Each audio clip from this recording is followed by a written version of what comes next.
Welcome to our video on the $1 trillion line project, the brainchild of Saudi Arabia's crown prince and the de facto ruler, Muhammad bin Salman. This futuristic project aims to create a vertical three-dimensional city that will house 9 million residents in the near future. But with so much potential for failure, today we're gonna dive into the top reasons why the line project is doomed to fail.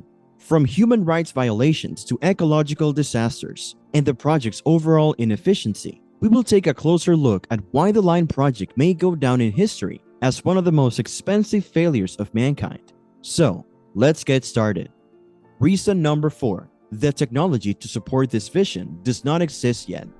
The lining project promises to be a fully developed, vertical three-dimensional city expected to house 9 million residents with immediate access to amenities, all within a 5-minute walk or by using a train with an end-to-end transit of 20 minutes. The line will be built in 3 layers: a surface-level pedestrian layer, a lower service layer, and an even deeper transportation spine to support ultra-high-speed transit.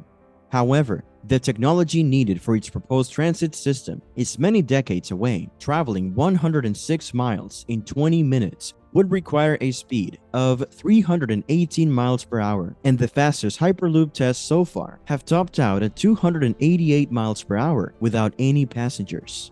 Moreover, the project is nestled in a dry climate and has to combat its water supply issues with desalination plants powered by fossil fuels. Experts are concerned that the project is entrenched in technological optimism and its bet on non-existent technology is just a pilot experimental project. Reason number 3. The project is full of human rights violations.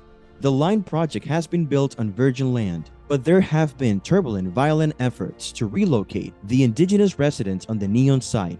The Hittite tribe has lived there for generations, with lineage going back before the founding of the Saudi state. At least 20,000 members of the tribe had to be relocated in order to create room for the development of this project. One of the tribe's members, Abdul Rahim al-Hwadi, was assassinated while demonstrating against the relocation of his people. Additional members of the group have been apprehended and sentenced to lengthy periods of incarceration. Concerns about human rights have been raised in relation to the project because of its data sweep, which would feed information back into the city in order to better foresee the needs of its citizens. However, the individuals in charge of the project have stated that the data sweep will feed information back into the city, allowing the city to better foresee the requirements of its citizens. However, analysts continue to be doubtful about this assertion. Reason number 2. The project is an ecological disaster.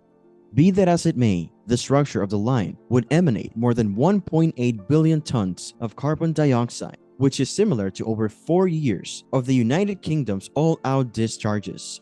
The proposition asserts that it would produce no fossil fuel byproducts, but this is not true. In addition, the design of the project, which includes a horizontal length as well as a vertical reach, would have a significant negative influence on animals that move throughout the region. When traveling across the desert, a wide variety of animals will experience difficulties if they encounter barriers of this length. The project's reflective walls pose a significant danger of accidents with birds and may potentially interfere with their migration. In addition, the advertising materials for the project feature an image of a verdant city garden that is designed to help inhabitants feel more connected to nature. However, neither the leafy species nor the promotional materials are natural to Saudi Arabia, and as a result, they pose a potential threat to the local ecosystem. Reason number 1. The design is inefficient, expensive to construct, and even more costly to maintain. The proposed railway will provide a connection from the arid coast of the Red Sea to the mountainous badlands in the interior of the country.